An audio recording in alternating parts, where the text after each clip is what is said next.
We are beautiful, we're irrefutable, we are omnipotent, we're militant, resilient, we're autonomous. We are the consequence, we are consciousness. We are the heartbeat of every freedom fighter who came before us, and all will come after. Feral, adjective, especially of an animal in a wild state after escape from captivity or domestication. Alcatraz, Arab Spring, 1 billion rising. Freedom schools, the Maroons, rebellion thriving. We've been rising since the dawn of creation. Sun in the blood of our veins, liberation runs. Welcome to Feral Visions, a decolonial feminist podcast brought to you by the grassroots adult freedom school Liberation Spring. I'm your host, Anjali Nathupadhyay. Let's begin with a content note or trigger warning. Here at Feral Visions, we go deep, and that often means courageously addressing imperialist, white supremacist, cis-heteropatriarchal, capitalist settler colonialism in order to support healing and transformation. Bypassing isn't an option. The only way out is through. The time for denial is over, and today's a great day to keep it real. Since we're unapologetically truth-telling, please practice excellent self and community care while listening. To begin on that note, I invite you to join me for one deep breath right now so that we can be as present as is realistically possible moving forward with this dialogue. If you're feeling it, do inhale, then exhale with me right now.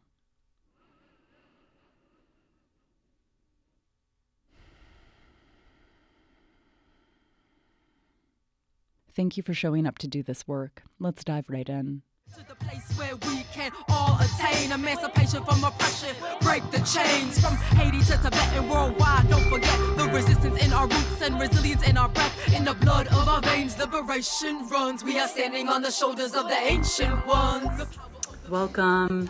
Let's talk about Q Anon, the Democrats, and disinformation to be on the lookout for right now, what with everything that's going on, because a whole lot of it is swirling, in case you haven't already noticed. So for folks that do not know me already, my name is Anjali Nathupadhyay. I'm academically trained as a political scientist, as a philosopher, and as a professor. I've been teaching in the field of political science, women's studies, and philosophy for over a dozen years now, especially in the past 6 years actually in Liberation Spring, a totally grassroots community program. So first off, I just want to acknowledge that lots of folks have super activated nervous systems right now, or are super triggered, quote unquote, so to speak. So I want to invite y'all to listen where and when you've got the capacity to what it is that I'm going to be sharing right now, because it might not necessarily be the most comfortable dialogue by any stretch of the imagination. So just really wanting to put that out there to set us up for success, to increase the likelihood that folks can actually metabolize some of the material that I'm going to be getting into. Again, I know that it can be really challenging for a lot of people. So first off, right, as per usual, the corporate media is trash, right? So we're being inundated right now, right, with very loud forms of storytelling that are ridiculously obfuscating. What do I mean by that? Like, they don't help us actually understand what's going on. So if you are still listening to corporate media for goddess knows what reason, please have some respect for your perception and turn that shit off. For all of our sakes, right? I need you to be more cognizant than the corporate media supports our people's being. So if you're looking for, right, some alternative media to begin to get some analysis and critique as to what is taking place right now, a few of the folks that I'm curious to hear from, right, would be Pushback. If y'all are not familiar with that podcast, it's Aaron Mate's podcast, an investigative journalist. So I'm curious to see what he's going to have to say about this. Also, Mintcast. So it's the podcast that is put out by Mint Press, right? That's hosted by Manar Muhawesh. If y'all are not listening to that also, she's got also as an investigative journalist some super interesting perspectives to share. Thirdly, the Black Agenda report. I'm super curious to see what they're going to have to say about what's going on.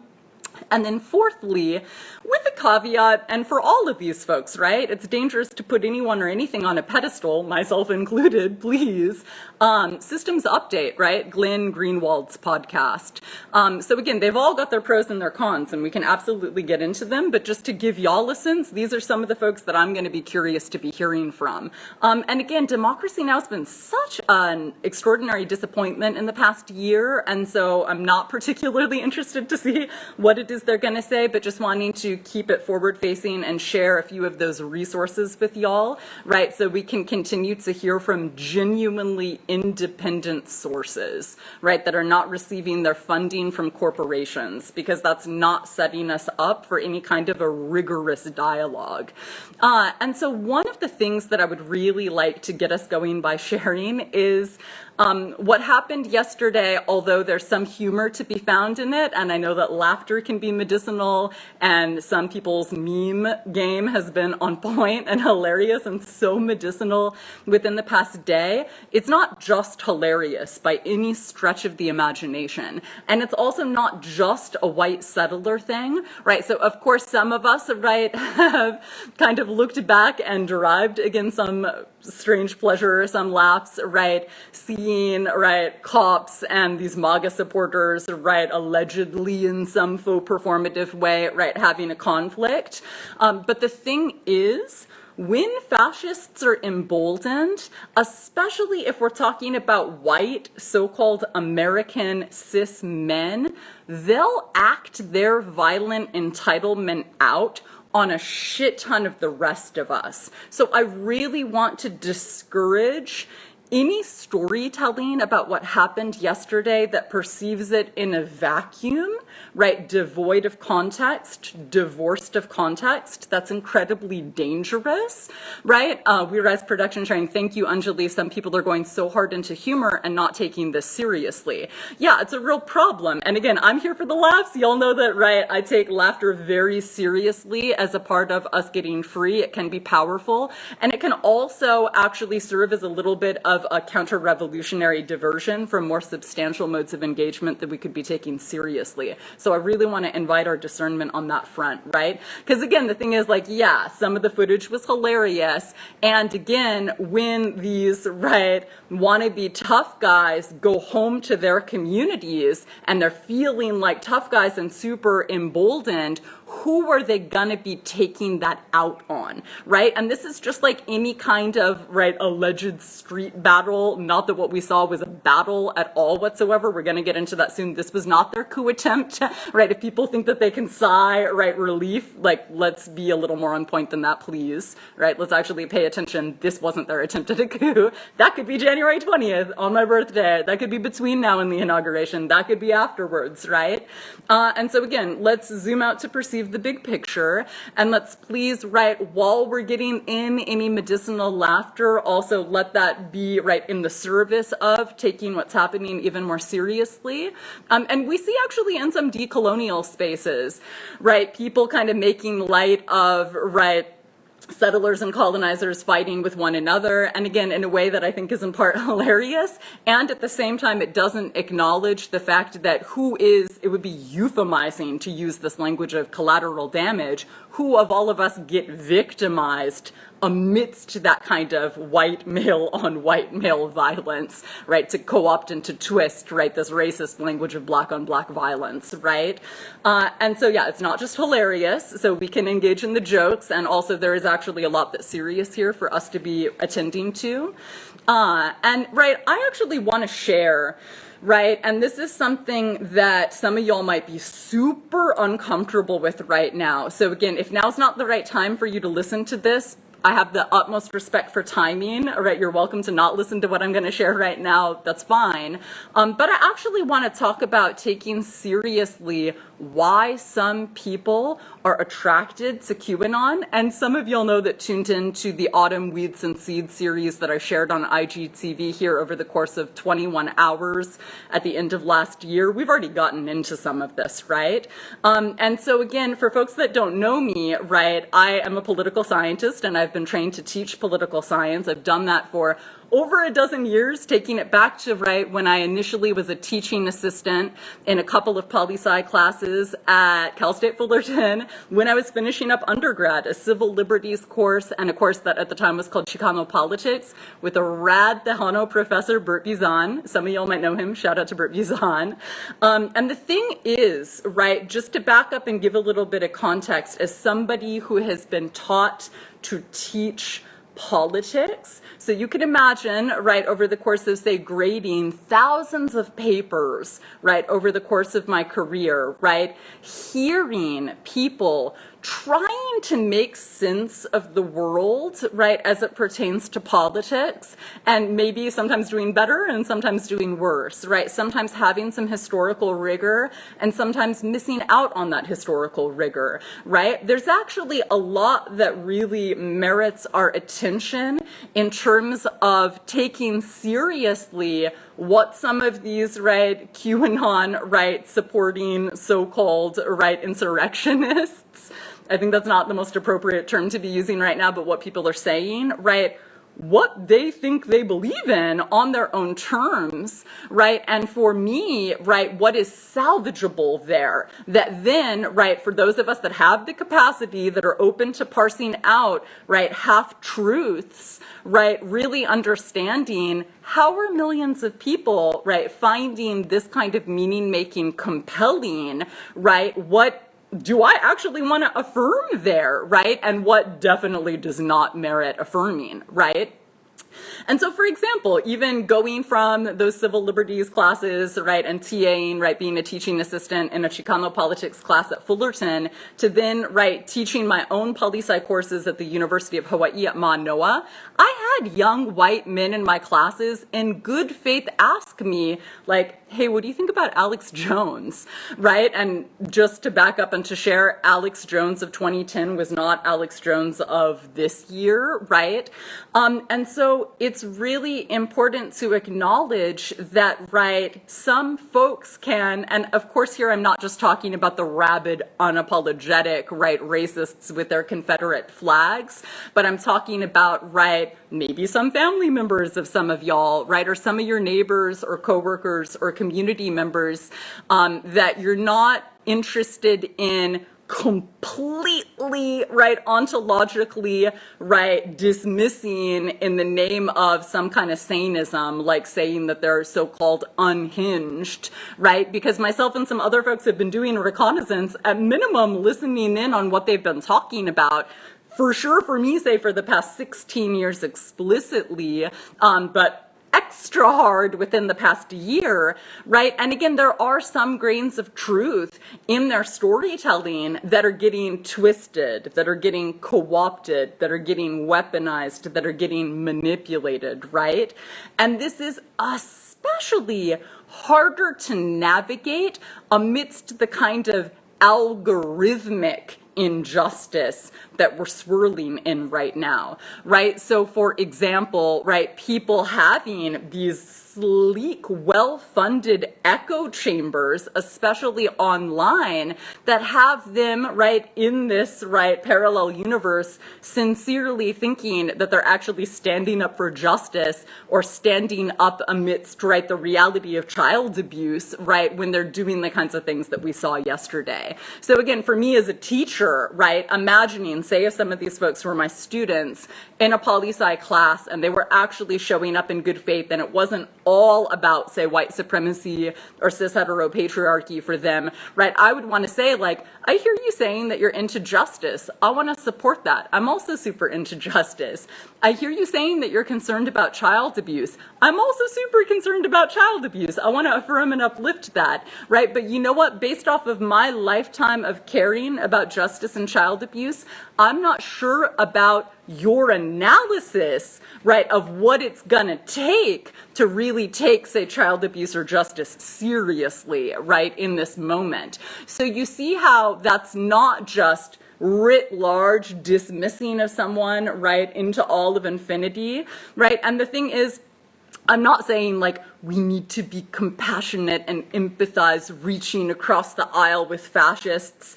That's not what I'm saying at all whatsoever. What I'm saying is actually, in part, you could see it as an intellectual invitation, right? For those of us that are curious, for those of us that want to understand, right? And especially for those of us that have the capacity and that know, oh, this kind of divisiveness and this, right, escalating violent divisiveness in the settler colonial US mainstream culture, it's not going anywhere, right?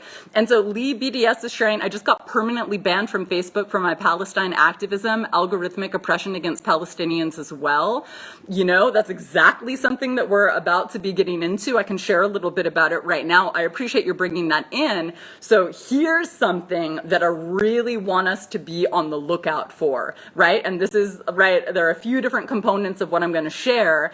Some people are talking about it in the context of free speech, right? And other people are talking about it. I would invite us to take it super seriously within the context of the revocation of civil liberties. So here's the thing, right? Some folks have been prophesizing this, right? Predicting this for a very long time. All right, here's something that is already actually underway, right?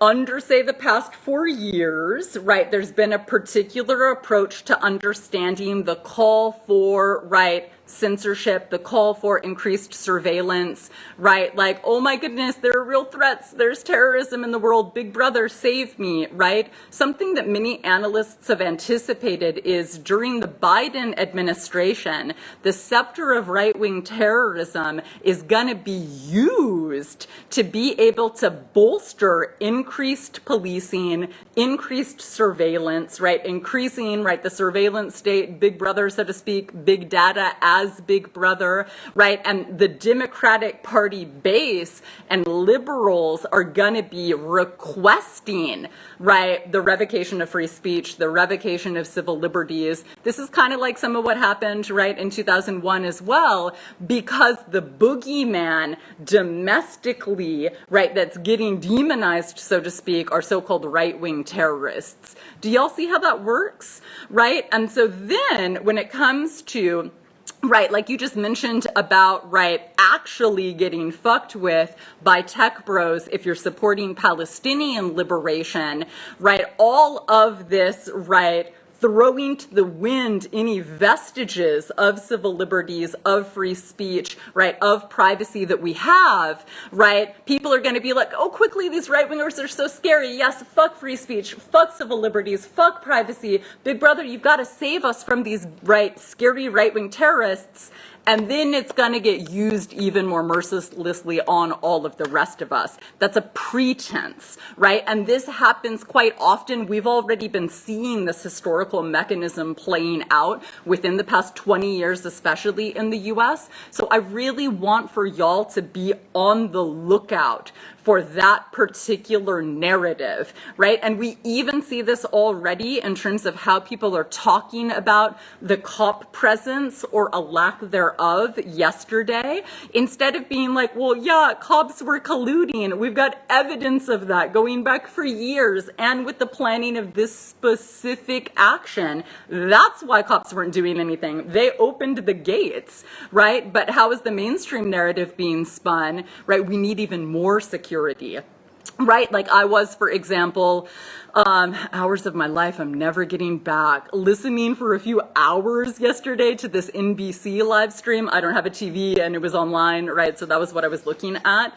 And they had this national security expert on. And again, when people are ambiguous, ambiguity can get co-opted in dangerous ways we need to be on the lookout for. Ambiguity can get weaponized in dangerous ways that we need to be on the lookout for, which is why I'm always inviting us to take seriously context. So for example, this national security expert was saying like, wow, our major takeaway from today is that things are really gonna have to change seriously in terms of, right, our domestic take on national security. So of course you could see a lot of people nodding their heads like, yeah, a lot's gonna have to change. How could this have happened? But what do they mean there specifically? Like what's gonna change and for who, right? And this is something that, right, for your theory heads, right? If some of y'all are into Agamben, right, his languaging about states of exception is something that's super relevant here and has been, right, completely on point, especially since 2001, right? So essentially, governments will take away, right, the tiny semblance of, right, civil liberties or rights or privacy or freedom of speech that some of us have at all, right, based off of this rhetoric of a state of exception that then ends up being permanent. So again, for those of us that are students of history, this has been the MO full-time of the settler colonial U.S. for over 20 years at this point, right? So what we're seeing is likely a ramping up of that, right? Lee BDS sharing, U.S. anti-imperial activists are going to have to stay continually vigilant during the Biden administration to keep the focus on how liberalism morphs and changes to bring the message to our communities. 100%. You can say that again, right? And on that front, frankly, right, this is, right, why I referenced, right, this particular discourse as being in part about, right, the Democrats and the Democratic Party establishment, right? So not even just centrist Democrats or establishment Democrats, right? Because again, for those of us that are not just, right, in our tunnel vision, solely looking in a vacuum at what happened yesterday, but that are anticipating out 2 years from now, 4 years from now, and beyond, right, not just being, right, monopolized by settler colonial election cycles in our imagination and in our community protection endeavors, right? The thing is, we know that, right, the Democratic Party is totally corporatized as well, right? They're imperialists, they're racists, they're capitalists, right? And so what's incredibly dangerous is, like plenty of people have been anticipating, right, since Biden got, right, the nomination on the part of the DNC, right, the Biden administration is going to be so insufficient at giving people anything other than toxic crumbs that the fascistic backlash 2 years from now and 4 years from now is likely to be a whole lot worse than anything we've experienced in the past 4 years. And the Democrats are neo-fascists anyways, right? So I really want to invite our attention to that piece. And in that way, and again, some people might be super confused by my saying this, but I want to share that I can get down with some Q Anon supporters before Nancy Pelosi any day of the week. Now, what in the hell might I mean by that, right? Because again, right, a whole lot of these QAnon supporters have not learned how to critically think, right? And in the sleek, right, algorithmically induced echo chambers that they find themselves in, as empirically incorrect as they might be, they're engaged in activism, they're speaking their minds, right? And so it is important for me to acknowledge that there's a lot for those of us who are seeking deep understanding of what's going on right now to notice there, right? And so also, I really want to bring up too, around the COP piece, right, yesterday. I don't know if any of y'all have seen, but there have been organizations, appreciate that have emerged even just within the past year, especially since Corona, specifically, right, one of the founders of one of these organizations was interviewed on the Corbett Report, right, this like anarchist conspiracy theorist podcast sometime within the past several months, who he's so on point in some areas and then is also like a climate change denier and into this pandemic theorizing and like an anarcho-capitalist as if that's actually a thing. So completely disagree with this take on multiple substantial issues, but he actually has a lot of interesting things to say around some of this. And one of his guests created some organization, was it called like Toe the Blue Line in the Sand, something like that, that was literally doing mobilization unapologetically, wanting to support COP in their non-compliance, not say arresting people that are not wearing masks, right? And so again, this has been out in the open that these right-wingers, right, have been doing capacity building trainings among law enforcement departments, specifically preparing them to not comply, to open the gates, right, like we saw yesterday. So if I can, from a continent away, just listening to a few podcasts every day, have anticipated exactly what happened yesterday, what's up with this corporate media punditry that was literally hand-wringing and pearl-clutching and acting confused yesterday? This is part of why, right, if you know anyone that still listens to the corporate media, please let's have respect for ourselves and shut that down immediately, right? Lee BDS sharing, we've been fighting them hard here in Portland, Oregon since early 2016 on the university campus. Oh, I'll believe it, right? And Baby Mamahood sharing, I see how COVID as well as being an evidence of that with medical freedoms. 1,000%, right? And so, right, medical martial law, right? And the thing is around that we also need to be so rigorously on the lookout for is kind of like I opened up with when it comes to nervous system regulation, so to speak, right? Fear mongering and, right, making decisions from a place of fear. We only need to look at history to see what that yields, right? Because so many of our loved ones are so afraid right now, and rightly so on so many different fronts, that we absolutely should be honoring and acknowledging. It makes sense, right? That is just a recipe for disaster when it comes to people saying, again, a platitude via a tweet like, quote, I believe in science, end quote, as an excuse to be like, whatever this military contractor Palantir says they want to put in my body, that's completely fine because I believe in science. Like a military contractor monopolizes science. So I appreciate you're bringing that in. Again, it's especially with the way that in the past couple of decades, the mainstream conversation about, right, so-called anti-vaxxers, right, has taken place. There's virtually zero space in the mainstream to even begin to delve into just this level of nuance that I shared in less than a minute, right? And again, it's like Democracy Now! Just realized in the past month for the first time in their lives that some people of color are like, oh, do you understand that, like, we don't actually just trust medical doctors a priori? Like, have you heard of our lives, right? And so if that's how behind, and by behind, I'm euphemizing, what I'm referencing is, right, ignorantly, right, racist, classist, colonial, right, liberal elites are when it comes to keeping our communities safe, this is why I'm inviting us to be a little bit more critically thought around all of this, right? And also in terms of that entitlement that I spoke to, right?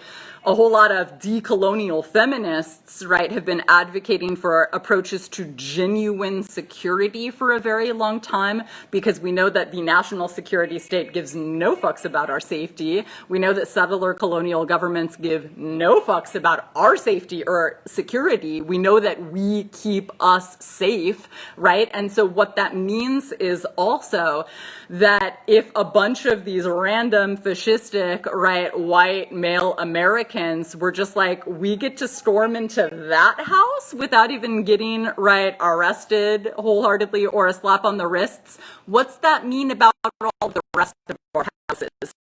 What has just been encouraged, right? What is now more likely to happen based off of them not experiencing substantial consequences yesterday of any kind, whether it's vigilante justice, whether it's some criminal injustice approach, anything, right?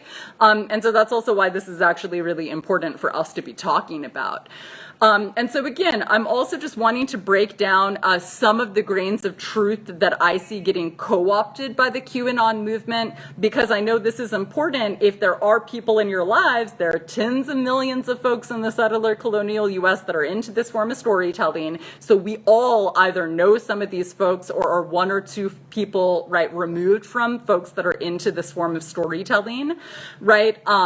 We would be really well advised to actually listen, even if people want to be dualistic, right? Knowing where your enemy is at in terms of, right, not getting caught by surprise by something that happened, like the shit that went down yesterday. If people were listening, none of this would have been surprising. And I don't mean in some generalized sense like white people can be super violent. Obviously. No, I mean like any of us that have been paying attention, right, specifically to, right, these allegations of electoral college fraud, knew that yesterday was one of the 4 most important dates to be on the lookout for one of these right-wing mobilizations storming the Capitol. This is not that complex. If anyone thinks a good attempt to pay attention, right? And so, and again, I'm not encouraging empathy or compassion with fascists. This is for the sake of our understanding, because we're capable of that, and because understanding can help us keep ourselves safe, right? So to make crystal clear, right, this is not, right, me inviting us to, right, centralize our empathy on folks that many of whom might, right, give no fucks about, right, our survivance, let alone our thriving. And I would also just share on that front, right, again, they might not extend any kind of curiosity back towards us. Oh, thank you for that heads up, Red. However, right, also whether or not we are extending curiosity, right, is more about what we're choosing to create in the world, our understanding of ethics, right? So again, this is not about reaching across the aisle to fascists, right? But the thing is, some of these folks are genuinely being hustled by fucked up algorithms, and their consciousness is being sculpted, right, in these echo chambers. But clearly, fuck fascism, obviously, right? That hopefully goes without even saying. And so I also want to share one other thing here that, again, some folks might not want to hear right now, but is super important. I want us to understand that some of their sentiment also actually comes from, I appreciate that, good looking out, wish I was right there with you. Some of their sentiment comes from understanding that the Democratic Party is trash, right? And also that what gets called identity politics are so often being used as thinly veiled opportunism. Now, what people mean when they use the term identity politics really merits delving into with more intentionality than I can summon in this moment in my current state of sleep deprivation.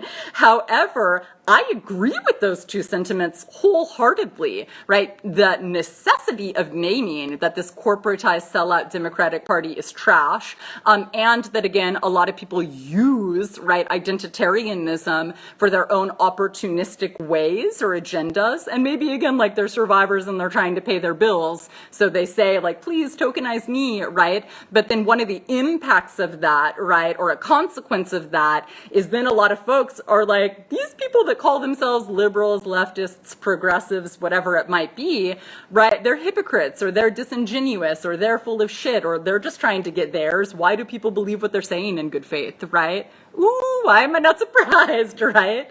And so especially for some of these right-wingers, right, or people that are into QAnon, the thing is, in their absence of possibly knowing actual radicals, actual progressives, people that are into decolonization, right, they're operating based off of a caricature of what movements to end sexism, racism, and the like are based off of, right? So they're operating based off of these mainstream distractions and diversions that I totally concur, I don't support either, right? And some people would say, like, oh, don't say that so openly, right? But the thing is, our survival depends upon us being honest, and some of us actually care about being truthful and being honest, so it really merits naming. And also because, again, those diversity and inclusion and identitarian distractions are a diversion from our movements to, right, get free or for collective liberation. And so again, one other thing that I would want to share, I kind of gestured to it earlier, is that this was not their coup attempt, right? The coup attempt could be between now and the inauguration, it could be January 20th, it could be afterwards. And so one thing that I really want to invite us to be hip to there is you'll see a lot of liberal elites, to keep it real, like say Stephen Colbert, just making fun of these folks, and in a way that, yeah, it's dehumanizing, it's not helping heal, right, anything.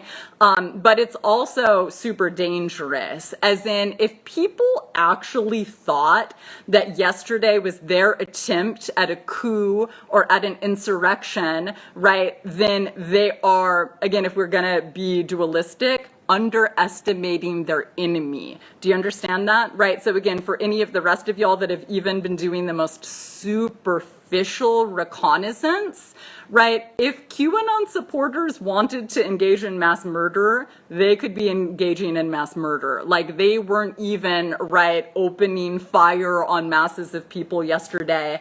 And so the thing is, it's super dangerous to sloppily call what happened yesterday a QAnon coup attempt, because then, and we already see this happening, liberals going back to brunch, right? Like, wow, that was so scary. All right, let's move on with our lives. We just have to, right, wait and be patient till after the inauguration. Then everything will be fine, right? And so again, that is a misunderstanding of the situation and a dangerous one, and one that some of our communities disproportionately could bear the burden of. And so we can't afford that, right? So just really wanting to put that out there.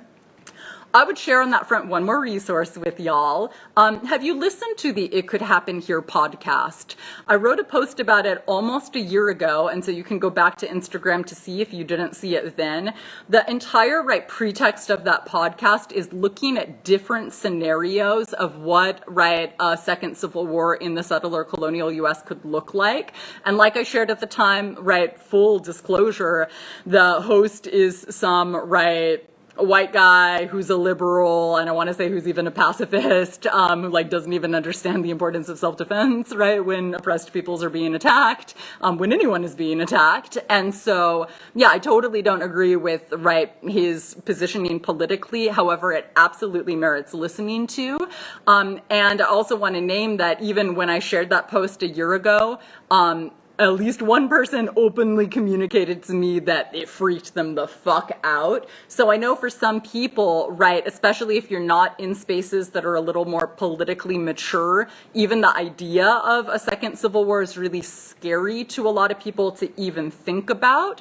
And so that's why for any of y'all that have the capacity, when and where you have the capacity to dive into that, I strongly encourage you to do so. Because the thing is, for example, I've been super into looking at all of this my entire life, and because of that, I've designed my life and I've prepared myself so that I can be set up for success to navigate something like that much more robustly than someone that has, skirted around, albeit a super concerning situation, but in a way that hasn't equipped them with good intel to be able to keep them and their loved ones safe, right? So again, I know this might be super intimidating for folks. If and when and where you've got the capacity, I strongly encourage y'all all to listen to all of the It Could Happen Here podcast, just like I encouraged a year ago at this time.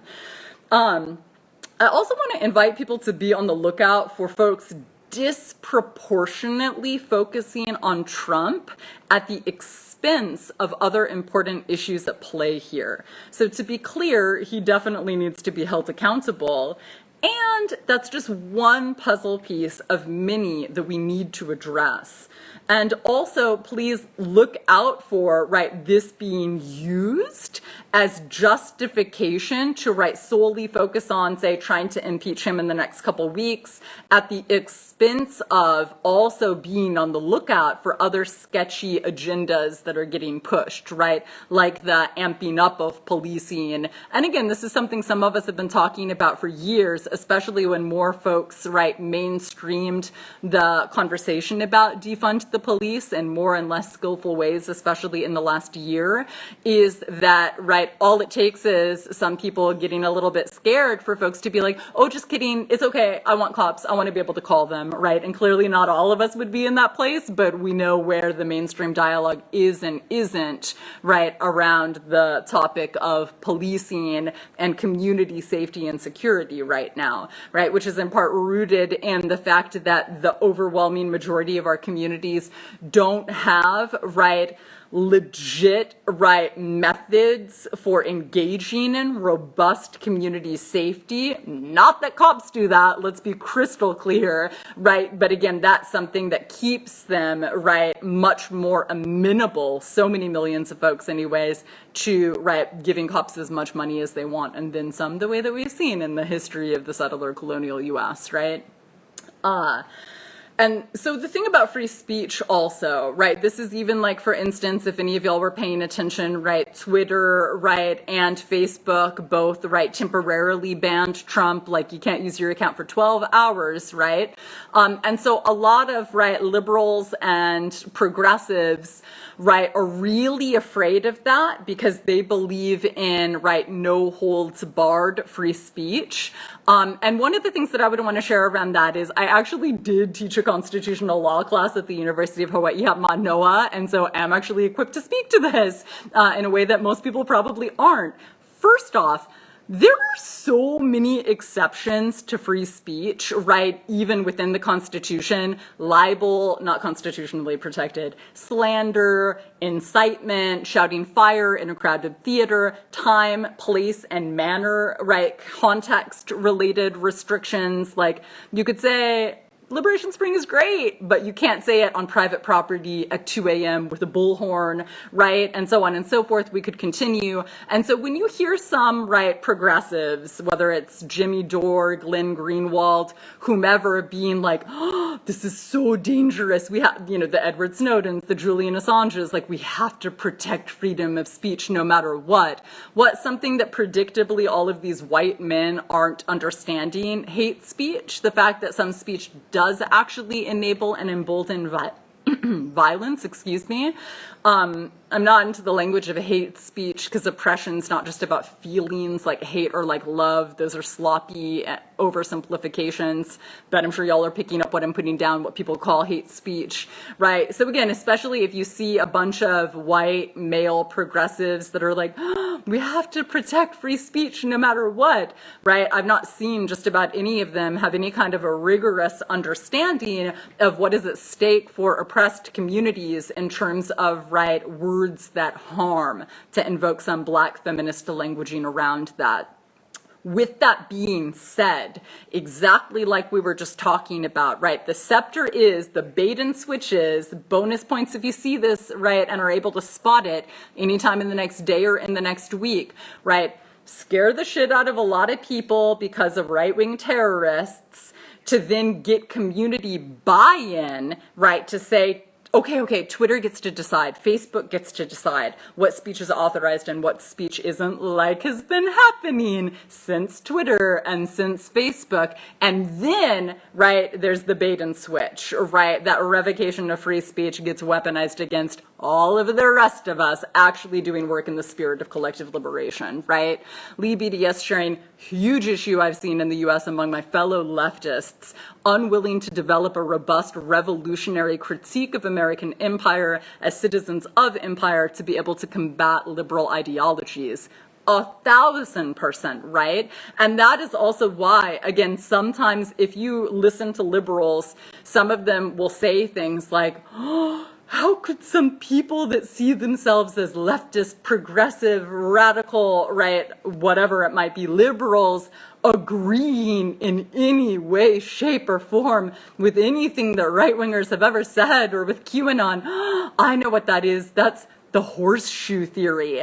But has anybody ever stopped to think about what's a decolonial critique of, right, this particular, right, so-called horseshoe theory, right? If we're more expansive in dilating our understanding of political theory, so it's not just like what we saw yesterday that one amazing memester shared, settlers gone wild.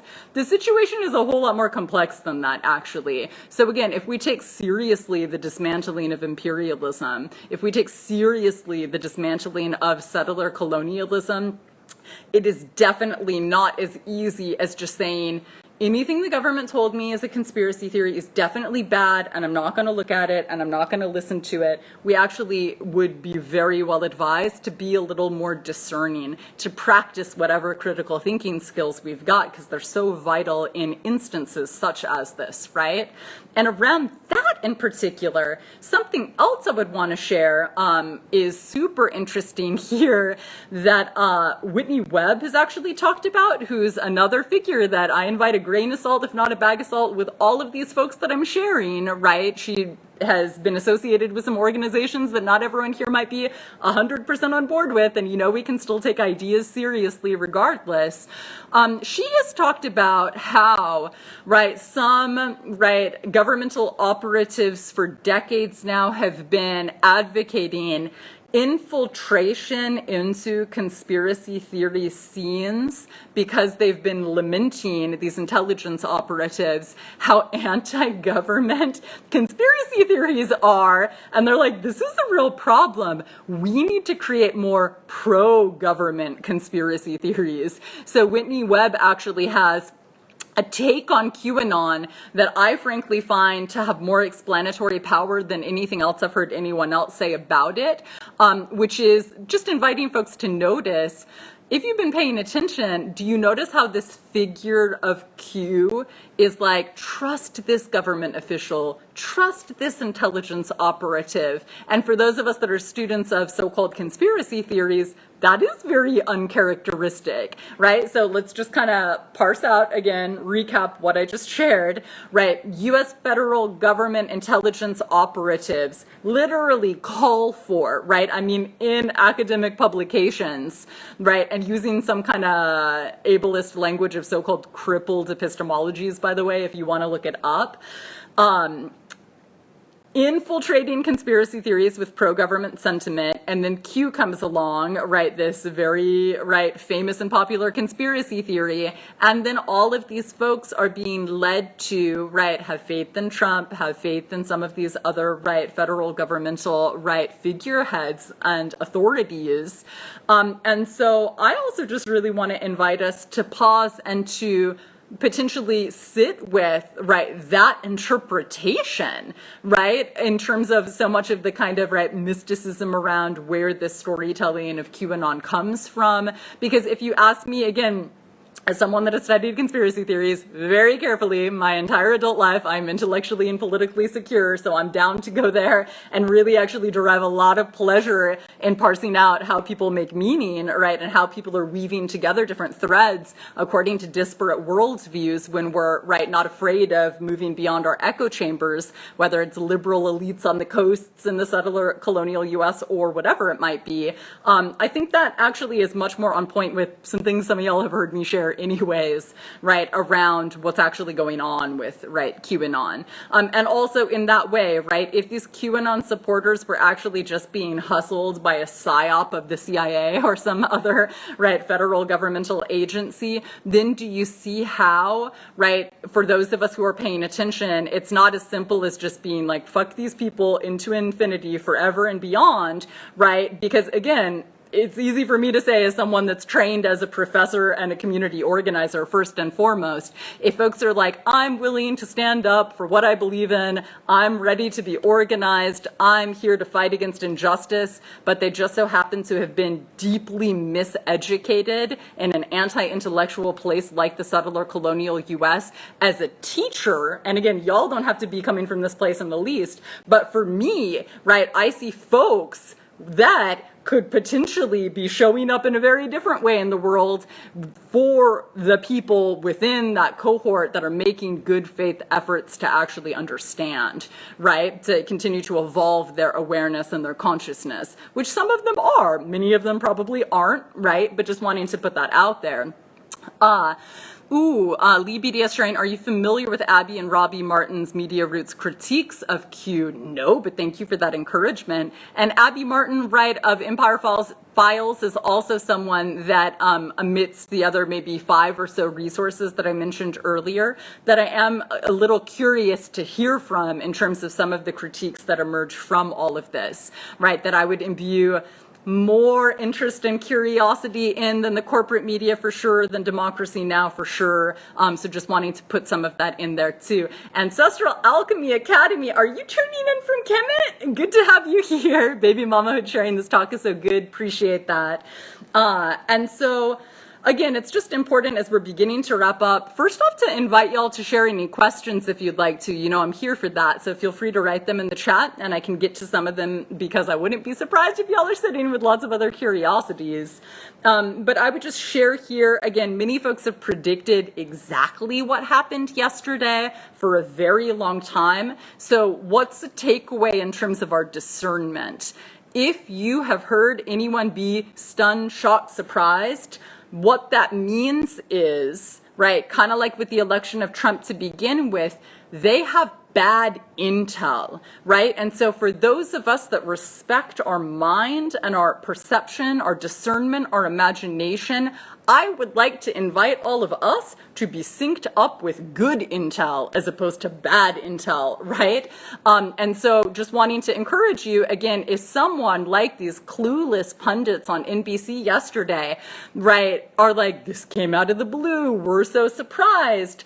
And I just listening to some podcasts and being a student of history heard dozens of people talking about exactly what was going to happen yesterday, prior to yesterday, right? And they have multi-million-dollar budgets and they weren't able to figure it out, right? Then I really want to encourage us to cherish our mind and not continue to let it be poisoned by people that are not making good faith efforts to support our understanding what's going on in the world. Because again, we don't get free off bad intel. I will say it again. We do not get free off bad intel. It's less likely for us to even survive with bad intel, right? This is relevant for many of our communities, disproportionately more so than others, right?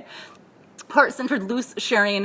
What do you think of leftists who say it's dope that the people yesterday made moves like that? I hope we can gain that much influence someday. Someone said this in an abolitionist group.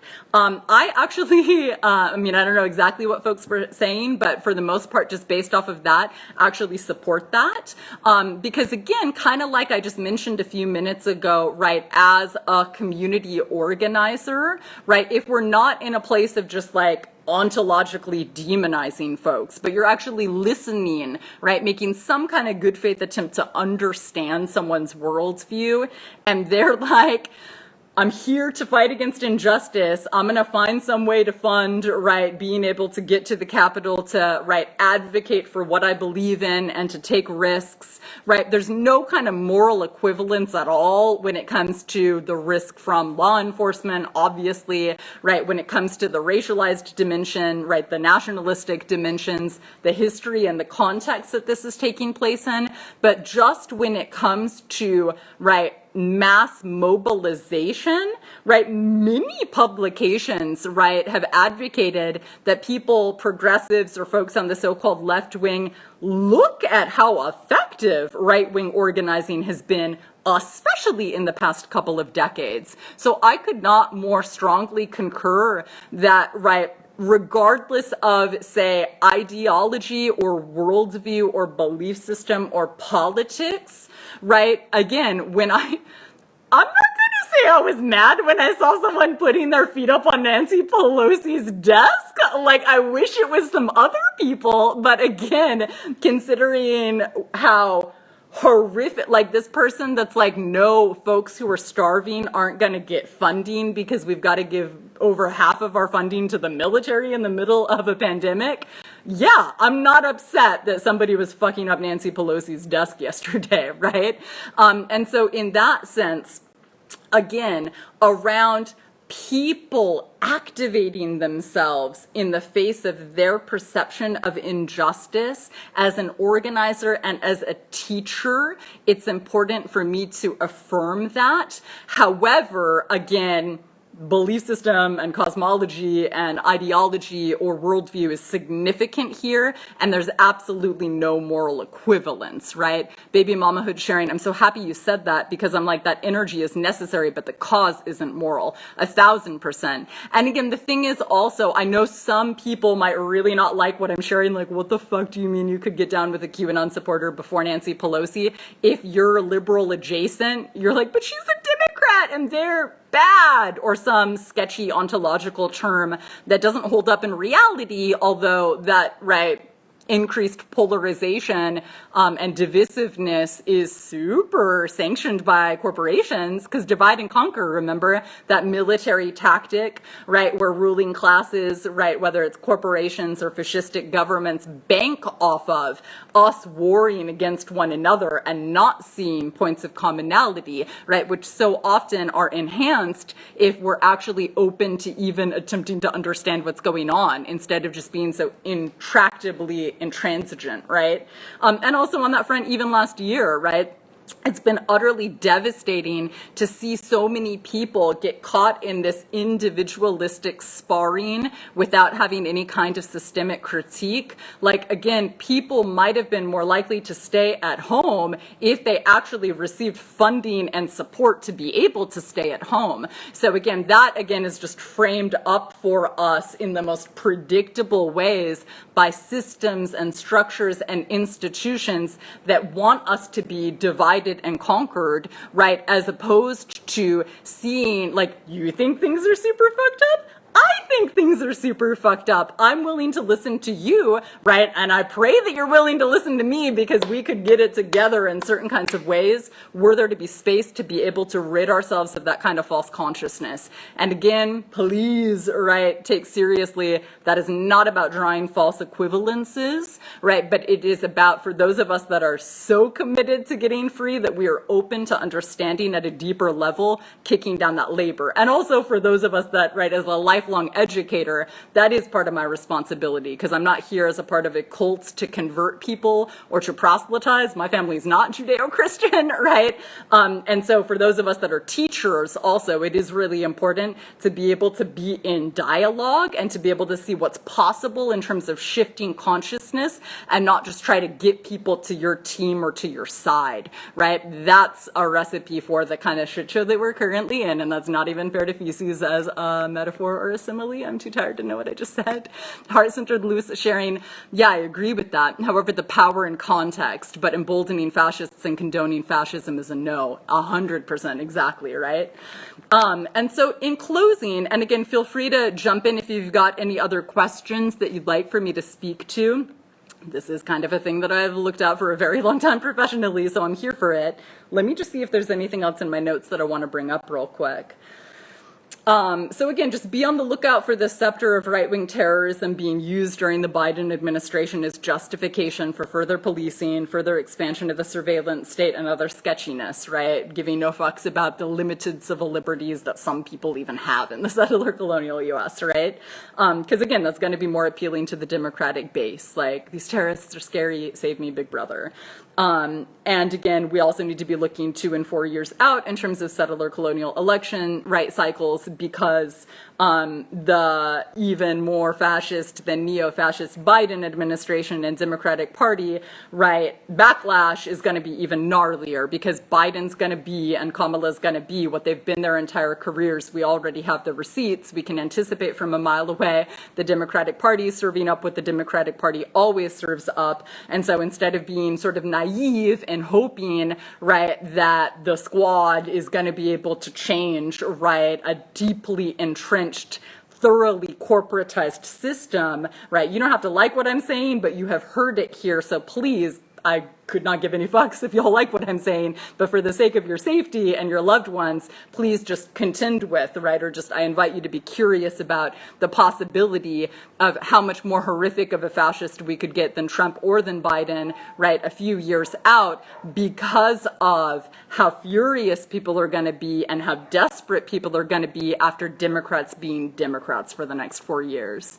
Heart-centered loose asking, oh, and what do you think about them saying Antifa dressed up as MAGA? I know you're trying to wrap up, LOL. No worries in the least. I think that shit is hilarious, right? How pathetic that is. And yeah, I mean, that gave me a chuckle yesterday. So in case folks don't know this reference, right, this notion that the folks who were on the Capitol yesterday weren't actually, right, Q Anon supporters or Trump supporters, right, but that they were actually, right, Antifa, so that this was like a false flag on that level. So again, I think that that theory is hilarious. I don't believe it for a second. Appreciate that. Good looking out. So yeah, I really want to invite also us to be open to the reality that yes, there are false flags. Let's even talk about people being like, oh, a terrorist attack on the Capitol, when it was cops letting them in. That in a certain limited way does actually meet, right, some limited criteria of a false flag. It's certainly not the way that it's being hyped up in the corporate media, right, or even the way that some of these politician talking heads, right, when the session reopened last night, were framing it as, literally being like, this is like Pearl Harbor, this is like 9/11. Like, those references aren't even what they think they're invoking, but that, come on, right? Hearts Under Loose Sharing, haha, was so funny to me too. I just like it when people say Antifa instead of anti-fascist, though. Yeah, nothing like that specificity, right? For sure. And again, also on that front, one of the things is there are so many, again, false equivalences that are drawn, right? Like, oh yeah, like they've got false flags. Like everybody has false flags, right? Or like MAGA infiltrators or cops, right, that are agent provocateurs or that are feds or that are informants, like they're infiltrating the left. Maybe the left is infiltrating MAGA. And the thing about that is it's much easier to get swept up in some of those theories if people are not, right, rooted in a robust historical context. And this is why, again, y'all might not like it if people are like, just be on my team ideologically. Just say fuck all of those people forever. As a teacher, I'm not going to say that because we're in an anti-intellectual society where education has been thoroughly hollowed out and where people are not taught how to critically think. So I'm not going to say fuck someone to infinity and beyond that never even necessarily, right, was given the tools to be able to discern or to parse out amidst these algorithmic echo chambers what is actually real. Things are confusing for people that are making a huge effort, right? And so again, at least for those of us that are, right, lifelong educators, that's insufficient, right? Lee BDS sharing, yeah, gotta keep reminding people what Antifa is 1,000%, right? And baby mamahood affirming anti-intellectual society. Precisely, right? The US is so rabidly anti-intellectual that also on that front, right, and I'll share a little strategic reason why I'm emphasizing this too that might scare the shit out of some people, but for folks who are here to hear it, right, this is real, right? If people just assume ontologically, like you're on my side, you're against my side, right, if we're gonna brawl now, like these are the teams as they have been designated, that right-wing team has more guns. That right-wing team, exactly, we would be so fucked, right? That right-wing team is more militarized. Millions of people that are, right, self-proclaimed liberals and even leftists don't even seem like they've ever taken a self-defense class in their life, right? So if you jump to that without even having a dialogue, that is not militarily wise, that is not strategically wise, right? And so also, if people want to get real around what it is that we're actually talking about, right, that is a strategic blunder, to put it kindly, right? You don't want to jump to brawling immediately with people that are better trained and better armed than you without even seeing if there's any room to negotiate first, right? Where can I read more on that theory? Which one in particular? Let me know, Juju, and I'm happy to share a resource if I've got it. And so let me just see if there's anything else that I want to share, and feel free to jump in with more questions if y'all have got them. Let's see.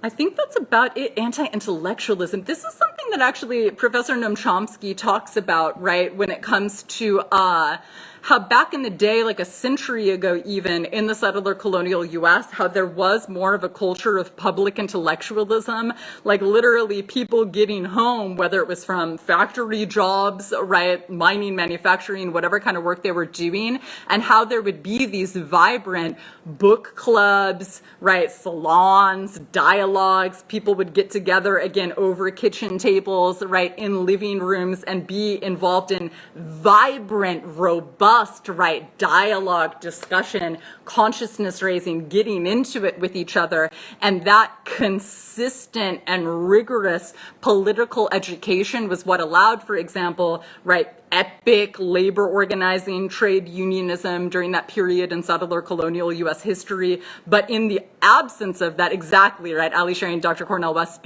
writes about that a lot too. Yeah, for sure. And he's a rad example of it. Yeah, and he talks about it also, for example, in the context of, right, jazz and the blues and so many, especially Black musical traditions, historically and contemporarily in the U.S., right? That has been overwhelmingly hollowed out, right? Lee BDS sharing Russian working class during World War I, studying after 12-hour shifts. Exactly, right? Like that was a thing in U.S. history not that long ago, right? But that so many of us today don't remember or have never even learned about.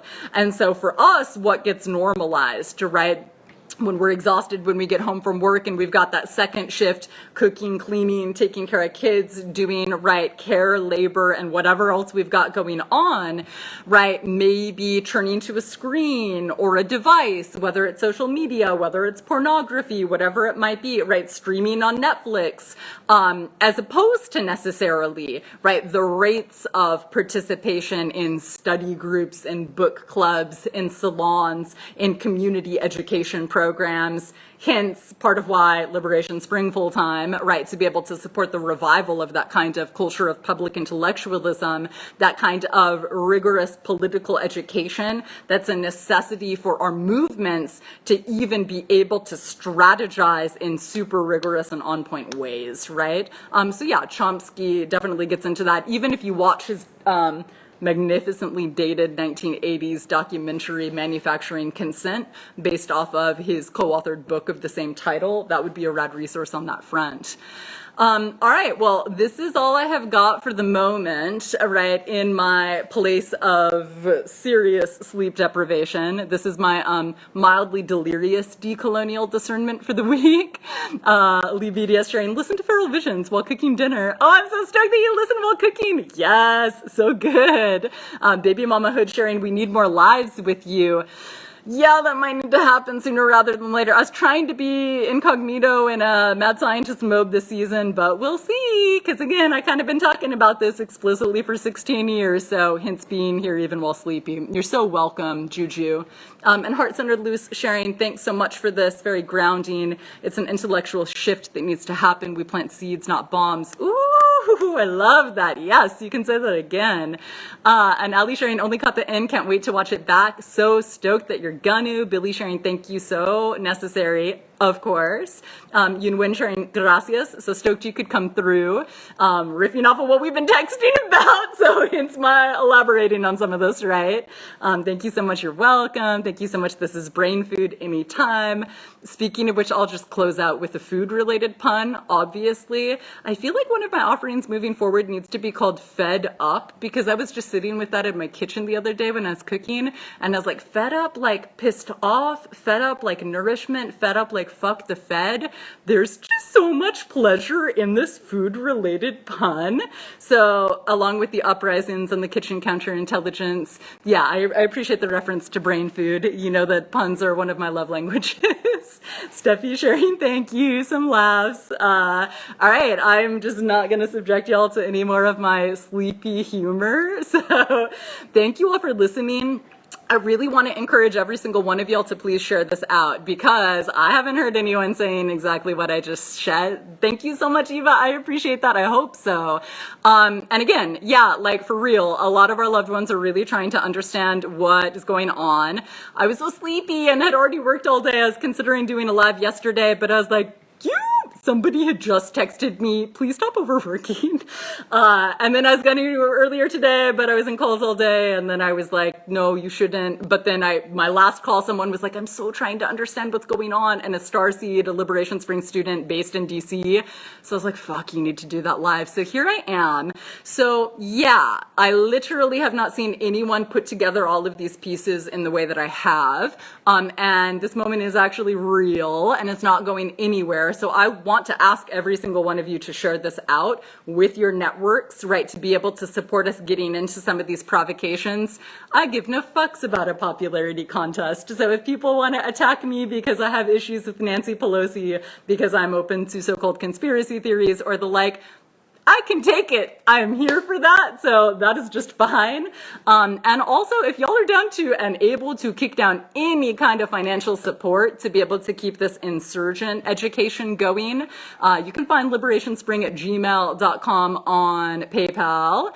We have a Patreon. We have a GoFundMe. I would really like to see some of that coming through so we can keep on with all of this. When you share your page, I'm going to repost. Yeah, we'll do that right once it comes through. Juju, appreciate that. Thank you, Ellie. Wishing you lots of rest and rejuvenation. We'll definitely share. Rad. I appreciate that. So yeah, I'm gonna get on that and rest sooner rather than later. You know, I appreciate y'all listening. And as we're closing out, because I shared some things, I want to invite you to actually, if you're down, if you're able to just pause for at least a moment to metabolize some of what came up as opposed to, say, continuing to scroll or whatever else you've got going on today, to make space to be able to really integrate some of these gems instead of just having them more likely to go in through one ear and out through the other. That is a gift that'll keep on giving when it comes to our unlearning and remembering and imagining. Oh, thank you so much. Heart Centered Loose Shine, can you talk about your Patreon real quick? I want to support, if I can. I'm so sleepy right now. Are we Liberation Spring on Patreon? Yeah, we're Liberation Spring on Patreon. And I think on Instagram, if you go to our bio link, that takes you directly to Patreon. Our name is Liberation Spring. I believe that's what we have there. So yeah, thank you all so much for listening. You know, I really appreciate your openness because y'all know I keep it real. And I know that sometimes the rigor and the depth that we bring at LS can be intimidating for some folks or scary. But the thing is, again, we keep us safe based off of good intel. So if some of this freaks you the fuck out, you've got folks in community that are here to be able to support that. So wherever we've got the capacity to not just have our heads in the sand, to be able to support us in meeting this fuckery unflinchingly, like we love and care about each other and ourselves and our communities, I just really want to support that. All right, I will talk to y'all later. Take care. That's it for today's episode of Feral Visions, a decolonial feminist podcast brought to you by the Grassroots Adult Freedom School Liberation Spring. I've been your host, Anjali Nathupadia, and I thank you for listening. What did this dialogue evoke for you? You're welcome to post questions and reflections in the comment section below to continue our collective journey of unlearning, remembering, and imagining. If you want to share feedback, such as segment ideas or potential guests you'd like to hear on the show, email liberationspring@gmail.com. And don't forget to follow Feral Visions on SoundCloud or iTunes, where you can find our free show archive. The Liberation Spring YouTube page also has the video recordings of most all of our dialogues, too. If you'd like more information on this show's topic, including upcoming online classes and one-on-one community independent studies, check out liberationspring.com. To donate to the project, check out Liberation Spring's Patreon page. Thanks to Climbing Poetry for our theme song, We Rise for technical production, and Grammy Award-nominated Zion Angelus of Baby Mamahood for our opening. Please consider leaving a rating or review so others can find out about the show. Be sure to tune in for next week's episode, and in the meantime, let's make our ancestors proud.